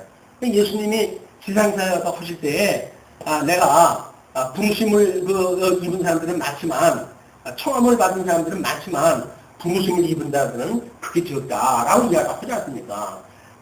청함을 받은 사람들은 많다니까요. 그러나 정말 이런 하나님의 섭리를 깨닫고 고난 중에도 우리가 이렇게 하나님의 부르심에 합당한 열매를 맺으며 살아가는 것에 대한 문제는 그 소수한테만 주시는 특별한 은혜예요. 그 은혜에 이제 이 말씀을 통해서 이렇게 하나님의 섭리를 깨달았던 우리가 포함되어졌다고 생각이 드니까 말할 수 없는 은혜지요. 하나님의 이 은혜가 말씀동 서울교회 성도님들 위에 임해서 정말 하나님과 동고수 동락하는 이런 그 동력자로서의 삶이 진행되어졌으면 좋겠습니다. 세상의 고난일랑 이건 필연적으로 이 약속이 된 거니까 그건 이 고난을 피할 그런 걸 우리가 구할 수 없어요. 이 고난 중에 음부의 권세가 무너뜨리지 못한다고 했으니까 약속을 했으니까 음부의 권세가 무너뜨리지 못하게만 붙들어 주세요. 그 은혜 중에 우리가 있는 거란 말이에요. 그 은혜 중에 있게 되면 우리 예수님이 부활하실 때 이 재림을 하셔가지고 우리를 불러가실 때에 우리가 거기에 참여가 되어지니까 영원한 하나님 나라에 우리가 들어갈 사람들인데 눈에 보이는 세계 속에서 고난을 받는다고 하는데 그것이 무슨 우리들이 바꿀 만한 일이겠느냐. 바꿀 수 없는 가치가 우리가 있는 거다. 그 얘기죠.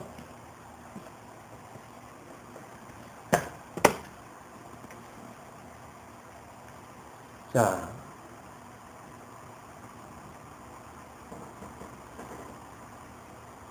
15절 이스라엘 자손을 북방 땅과 그 모든 쫓겨났던 나라에서 인도하여 이스라엘 자손이라고 이렇게 이야기를 했죠.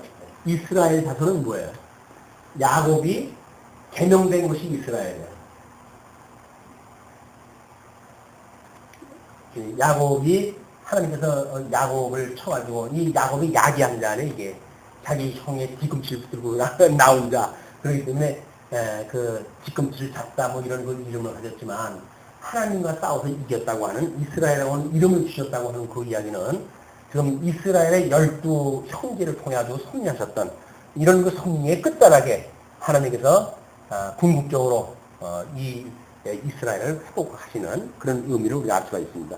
그래서 이스라엘 자손을 북방 땅과 그 모든 쫓겨났던 나라에서 인도하여 내신 여호와의 사심으로 맹세하리라.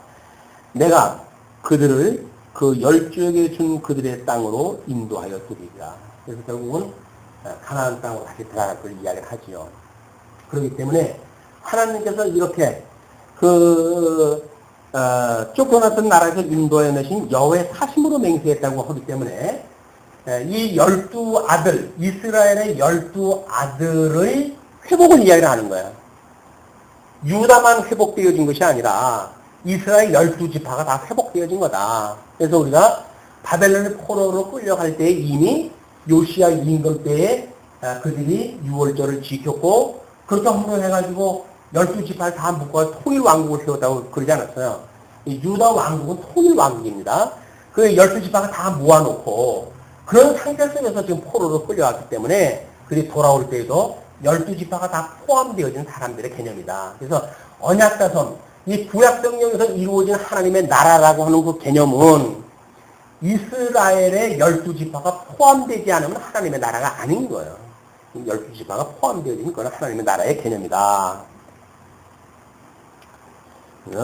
16절부터 18절까지 유다의 은밀한 죄에 대해서 이렇게 고발을 합니다.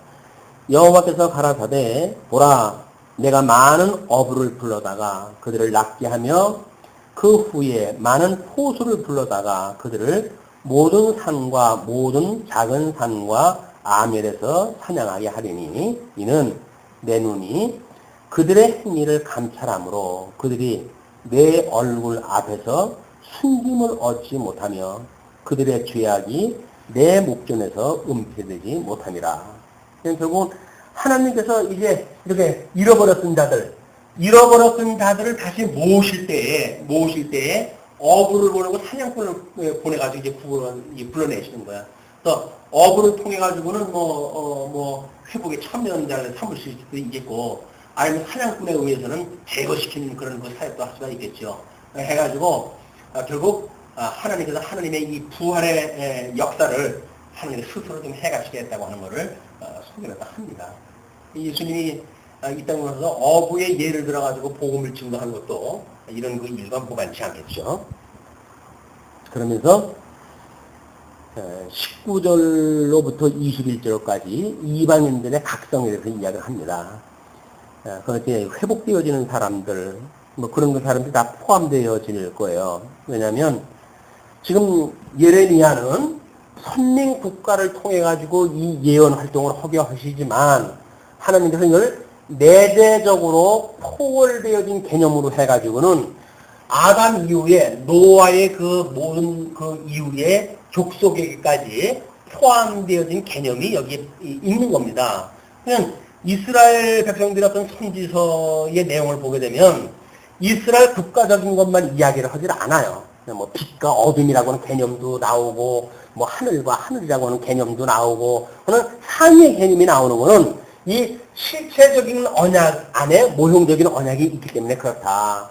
모형적인 언약을 이야기할 적에는 이스라엘 국가에 대한 직접적인 표현을 하지만, 이제 아담 이후에 실체적인 언약을 이야기했을 적에는, 그렇다고 거기서 일일이 아담에게 주었던 무슨 언약에 의해서 이렇게 설명을 하지 않더라도 그 의미가 포함되어 있다는 겁니다. 그러니까 두 가지를 우리가 이렇게 이렇게 구분을 갖다 해낼 수가 있어야 성경을 읽고 내용이 파악되어지는데, 어떤 때는 이스라엘 백성 눈에 보이는 그 백성들의 이야기 하다가, 어떨 적에는 추상적인 것 같은 걸 이야기를 하고, 그냥 성경을 우리가 복잡하게 보이는데 그렇지 않습니다.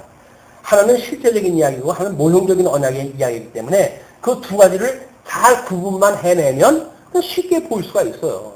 이스라엘 백성들한테 이야기한 것이 모형적이고 좀 이스라엘 백성들한테 들려주는 선지서의 이야기지만, 이 이야기 다시 말하면 참 메시아이신 예수님이 오셔가지고 참 선지자로서 이걸 선포하실 것을 지금 예표가 되어져 있는 거죠. 19절 여호와 나의 힘 나의 보장 환난 날의 피난처시여 열방이 땅끝에서 주께 이르러 말하기를 우리 열조의 계승한 바는 허무하고 망탄하고 무익한 것뿐이라. 지금 열방이 땅끝에서 주께 이르러 이야기가 다 하는 거예요. 그래서 이제 지금 이방인들의 각성에 대한 이야기를 하는 겁니다. 그러면서 인생이 어찌 신 아닌 것을 자기의 신으로 삼겠나이까 하리이다.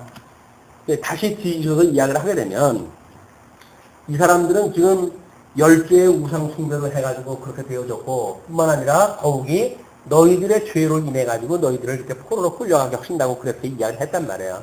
그리고 너희를 궁극적으로 회복하신다고 해주셨으니까 우리 이제 주님의 몸된 교회도 예수 그리스도를 인하여서 우리가 함께 죽고 함께 삶으로 해가지고 성도가 되어졌단 말이에요. 성도가 되어진 삶의 이유도 예수님의 삶하고 달라진 게 없어요. 왜냐면 이 머리 대신 그리스도께서 주님의 몸된 교회를 그렇게 성자를 해갔을 거니까. 주님의 몸된 교회는 어쩔 수 없이 고난이 예고되어진 이 주님의 몸이다. 우리 예고되어진 그 몸이니까 그 몸에 어떻게 여기서 강령한 그런 그 삶을 사는 것이 아니라 이 신령한 하나님의 나라, 실체적이고 본질적인 그 하나님의 나라를 우리가 소망으로 살아가는 일이 그게 믿어졌을 때 우리는 이걸 능히 이겨낼 수가 있다 그 얘기죠. 그러니까 우리가 찬양이 거기에 미치게 되어진단 말이에요. 그래서 이 세상에 우리가 탐심을 가지고 살아갔다고 한다면 그 우상 숭배인데 그러면 어찌 신 아닌 것을 자기의 신으로 삼겠습니까? 탐심이 우상 숭배라고 했단 말이에요. 그래서 고난을 받고 있는데 여기서 이제 이 우상을 숨기게 되면 고난을 면할 방법이 있어요. 그러면 이제 이 탐심이 우리들한테 하나님의 언약대로 이루어가신 섭리대로 되어지는 것이 우리 믿음의 생활인데 그것을 우리 이 고난의 삶이 있으니까 이걸 피했으면 좋겠다라고 하는 것이 욕심이란 말이에요. 하나의 돈을 갖다 100을 줬는데 1000을 달라고 하는 것이 이게 욕심이죠. 건강을 갖다 50을 줬는데 60을 달라고 하는 것이 이게 탐심이죠. 하나님께서 주신 것을 우리가 그대로 시인을 갖다 하는 것, 그것이 우리가 지족이라고 그랬잖아요, 지족. 우리 주님께서 우리한테 뭐 필요한 거 다 알고 계신데, 오늘 주신 것은 그걸 알고 계셨던 그분께서 주신 거예요. 최승중 사무 잘 주세요. 우리에게 주셨던 모든 재물은 하나님께서 주셨던 재물, 아주 다 예정되어져 있고, 그리고 족할 만큼 하나님께서 다 계산하다 해가지고 주신 거란 말이에요. 맨날 모자라. 그래가지고, 쩔쩔쩔쩔 이 돈이 모자란다고 이렇게 이야기를 하고 그러는데, 이거는 탐심이에요, 탐심. 하나님께서 주신 것이 족한 줄로 우리가 믿어지는 것이 우상숭배를 뛰어넘는 일이란 말이에요. 우상숭배를 뛰어넘는 일이 뭡니까, 여기서? 인생이 어찌 신 아닌 것을 자기의 신으로 삼겠나이까 합니다. 누가 뭐라고 하더라도 그것 때문에 머리를 숙이고 그것 때문에 우리가 우리의 마음을 갖다 빼앗을 일이 없다. 우리는 그 자리에서 죽는 한이 있어도 하나님께 주신 것이 족하다고 하는 믿음을 우리가 말씀을 통해서 생각을 갖다 해내고 그리고 그걸 깨닫는 것이 우리들의 어떤 지혜로운 일이지.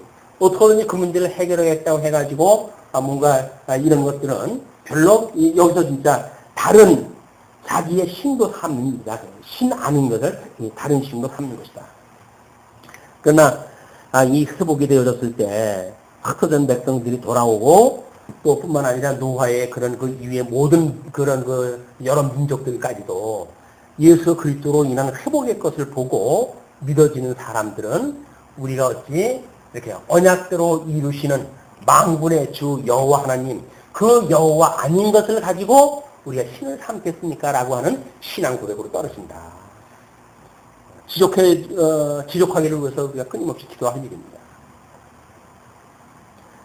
그러면서 여호와께서 가라사대 보라 이번에 그들에게 내 손과 내 능을 알려서 그들로 내 이름이 여호와인 줄 알게 하리라. 결국 이렇게 회복하는 역사가 뭐 하기 위해서요? 여호와 하나님을 알게 하기 위해서. 그 하나님 만사를 언약대로 이신 여호와인 줄 알게 되면 그분이 경영하는 인생의 본분을 다 하게 되어지는데 그분이 언약대로 해간다는 것이 왠지 뭐가 좀 찜찜한 거예요. 아니, 나를 사랑한다고 그러면서 왜 나를 이렇게 어려움을 주십니까? 이렇게 이야기를 하는데, 사랑하니까 어려움을 주시겠다는 이야기거든요, 지금. 왜? 거품 빼내려고. 사랑하지 않는 자가 하나님이 사랑하는 것처럼 오해를 갖다 해가지고 나는 주님이 나를 사랑하는 자죠. 이런 거짓 그 신자들이 있다니까요. 그걸 골라내기 위해서 고난을 일부러 주시는 거예요. 그리고 뭘 물어보셔요? 이래도 나 믿을래? 나 믿으면 고난 받는데 그래도 믿을래? 그 이야기예요. 근데 주님이 받았는 고난이 나의 고난이지 내가 그걸 어떻게 피합니까? 우리 제자들이 이야기했던 것처럼 말씀이 여기 계시오는데 우리가 어디 갑니까? 우리의 고난은 말씀의 임재 현장이에요. 그 고난은 왜 피할 이유가 없잖아요. 말씀이 여기 있는데 어디 갑니까? 주님께서 이 고난을 갖다 이기신 분인데 주님께서 이 고난 이기는 우리의 믿음을 주시겠죠. 제가 말씀이 여기 있사오니 우리가 어떻게 갈 데가 없습니다. 주님과 함께 있으니 이거 족합니다. 라고 하는 것이 이 회복의 역사를 믿는 성도들의 믿음의 세계다. 이런 건 믿음의 세계가 또 우리 흐르는 시간도 우리 참 심령의 평강을 주시는 이런 그 시간들이 되어졌으면 좋겠습니다. 보세요. 이런 기도가 나오지. 이 기도가 안 나오고 여기서 어떤 기도가 나오게 돼. 그렇지 않으면. 상황을 자꾸 바꿔달라고 그러니까. 아니 하나님께서는 계획이 있어가지고 우리를 그런 상황으로 엮어가시는데 자꾸 우리 상황을 바꿔달라는 거예요. 하나님 입장 곤란하게. 야 내가 너를 사랑하는데 맘 같으면 정말 상황을 바꿔주고 싶다. 그러나 난 지금 이 하나님의 권능 그걸 지금 보여주기 위해서 섭리를 갖다 해가는데 자꾸 네가 이렇게 바꿔달라는 나 진짜 이거 곤란하다. 너 이거 네 생각을 좀 바꿔야지. 어떻게 나보고 생각을 바꾸라고 그러냐. 하나님이 그러실 거 아니에요? 이 기도를 통해서 우리가 깨닫게 되어진다. 말씀을 통해서 주님 그렇군요. 아멘입니다. 라고 했을 때 믿어졌을 때 우리는 신앙생활적인 실제적인 생활 속에서 우리가 어떻게 범사에 감사할 수가 있겠어요? 항상 기뻐할 수가 있겠어요? 하나님이 그렇게 아직도 주시지 않으면 못하는 거 아닙니까? 그러면 왜 하나님께서는 범사에 감사라고 그랬는데 감사하지 않는 여건이 있을까? 라고 하는 건 뭔지 하나님의 섭리를 우리가 제대로 이해를 못했기 때문에 나타날 거란 말이에요. 그렇게 되어졌을 땐 우리가 말씀을 통해서 깨닫게 되어졌을 때 하나님 앞에 우리의 실제, 신앙생활의 실제가 달라져요. 상황을 바꿔달라는 것이 아니라 하나님 저희 믿음을 더해 주셔서 오늘이라도 저를 데려간다고 하셨을 때 할렐루야 하고 갈 수 있게끔 믿음을 주세요. 라고 우리가 할 수가 있는 거죠. 자꾸 하나님 앞에 우리 쉬지 않고 기도를 할 일이에요. 기도가 딱 일이지. 기도를 했다 하지만 이게 하나님의 뜻을 따라 기도를 했다 해야지. 자꾸 이 상황을 바꿔달라는 우리 하나님 참 입장 곤란해요. 우리를 사랑하시기 때문에 독생자까지 주셨는데 그런데도 아직도 우리를 보고 참 상황을 바꿔달라 그러면 우리 주님께서 야 내가 사랑하는 아들까지 죽인 난데 어떻게 그런 이 상황을 바꾸란 말이냐. 그러지 않으시겠어요? 이런 하나님의 섭리를 우리가 깨닫는 게 중요하다. 내가 20절 너로 이 백성 앞에 견고한 성벽이 되게 하리니 그들이 너를 칠지라도 이기지 못할 것은 내가 너와 함께하여 너를 구하여 건짐이니라. 여호와의 말이니라.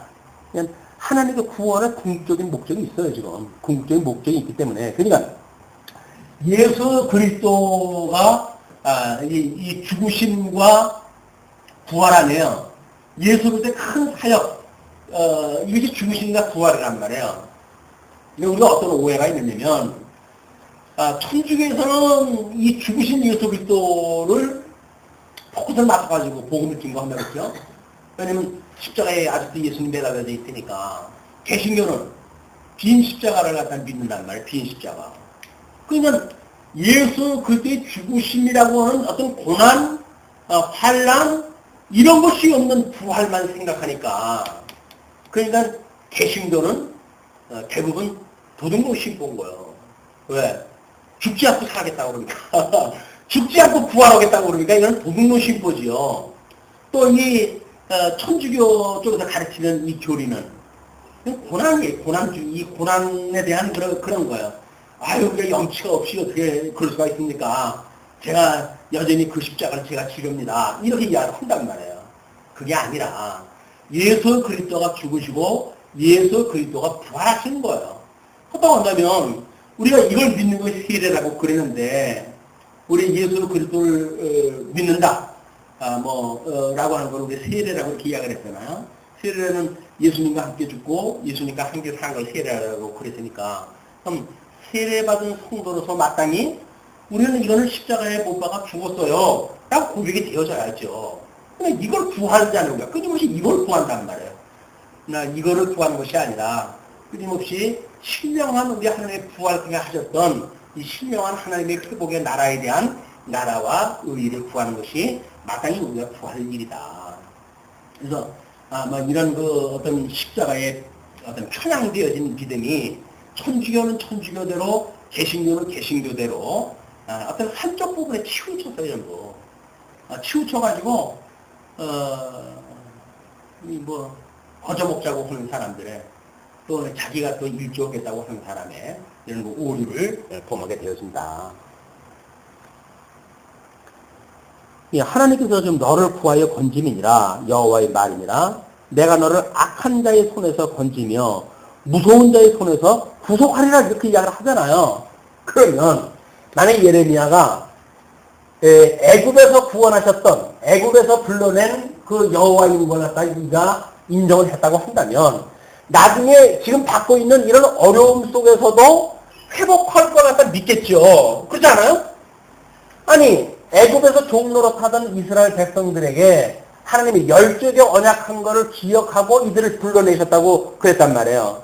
그래서 그 여호와인 줄 알게 하기 위해서 너희들에게 내가 이 계명을 주는 거야 라고 이야기를 했으니까, 광야에서 사는 사람들은 하나님이 여호와인 줄 믿고 살아갈 거란 말이에요. 그것을 우리가 선민국가가 창건이 되어졌으니까 예레미야도 물론 이 하나님을 믿어야 될 거라고요.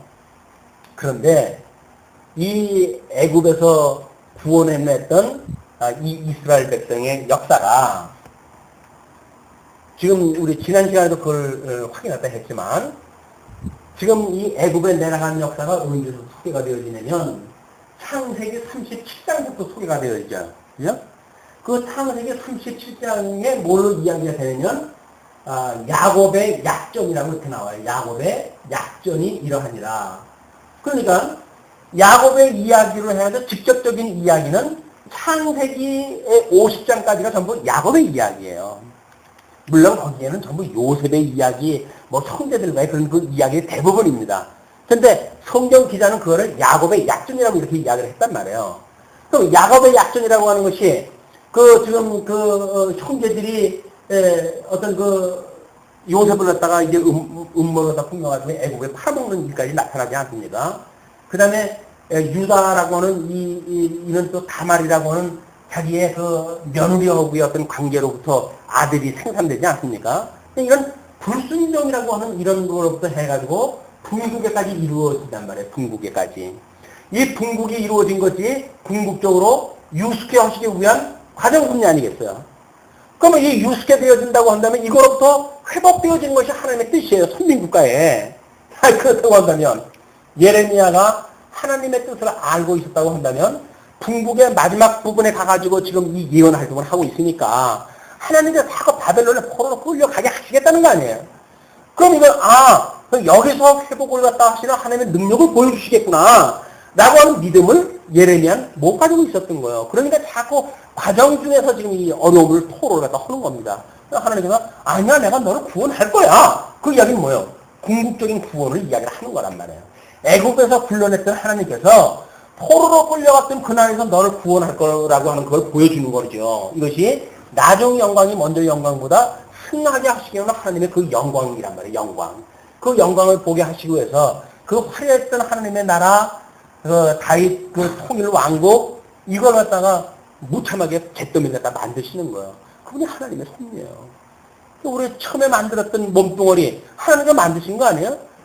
우리 몸뚱어리 흙으로 빚어받는 것도 하나님의 뜻을 따라서 만드신 거예요. 그러나 그걸 가지고 안 되니까 그걸 죽이시겠다는 거예요. 그걸 없애버리고 신령한 세계에서 살아가는 이 영적인 이런 신령한 어떤 하나님의 자녀로 너를 갖다 회복시키겠다는 이야기가 우리 신앙생활의 과정 아닙니까? 네, 신앙생활의 과정은 뭐예요, 우리 보고? 하나님 끊임없이 너를 죽이겠다는 거 아니에요? 죽이겠다는 거 아니에요? 꼭 죽이겠다는 게 하나님의 뜻인데, 하나님의 뜻은 차치하고 자꾸 날 살려달라고 이야기를 하니까 그냥 내가 너를 살려준다니까 그냥 지금 죽어야 돼 라고 하는 이야기예요. 내가 너를 살려줄게. 그러니까 넌 죽어야 돼. 지금 그 이야기거든요. 근데 우리는 여기서 죽지 않겠다고 자꾸 그러는 거예요. 이 죽으면 썩을 이 살덩어리를 가지고 영생 불살할까 하겠다 그러니까 하나님께서 그걸로는 천국 못 가. 천국에는 그런 걸로 가는 거 아니야.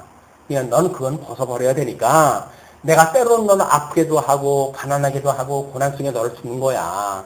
그게 얼마나 필요 없는 건지 네가 그걸 절실히 깨달아야 신령한 하나님 나라에 대해서 소망을 가지고 살아갈 거 아니겠니? 하나님도 우리한테 지금 그 메시지를 주시는 거란 말이에요. 우리 위로되지 않습니까? 아유 그렇군요 주님. 그렇다고 한다면 오늘 저녁에라도 절 데려간들 제가 무슨 할 얘기가 있겠어요. 저를 얼마나 사랑하시면 이 고난 땅에다 더 앉으시고 데려가시겠습니까? 라고 해서 오히려 죽음에 대하여 우리는 소망을 갖게 되어 있죠. 그게 아니니까 어떻게든지 건강해야 되고 어떻게든지 장수해야 되고 이런 것 때문에 우리가 스트레스 받는 거예요. 머리카락 하나 내 맘대로 우리가 검게 시게 할 수 없는 것이 우리인데 자꾸 뭘 하겠다고 그러니까 코 막고 답답한 거예요 우리가. 저도 마찬가지예요. 저도 허른지 씨 저라고 뭐 다릅니까 똑같이. 그러나 이 말씀을 강론을 하다가 보니까 성령께서 감동을 줘가지고 지금 저한테 하시는 이야기예요. 이게 저한테 하시는 이야기예요. 이 공감이 가니까 제가 이렇게 감히 말씀을 드리는 거죠. 공감할 수 있는 분들한테만 특별히 오늘 또 이렇게 출석해 하셔가지고 은혜의 자리를 주신 줄로 믿습니다.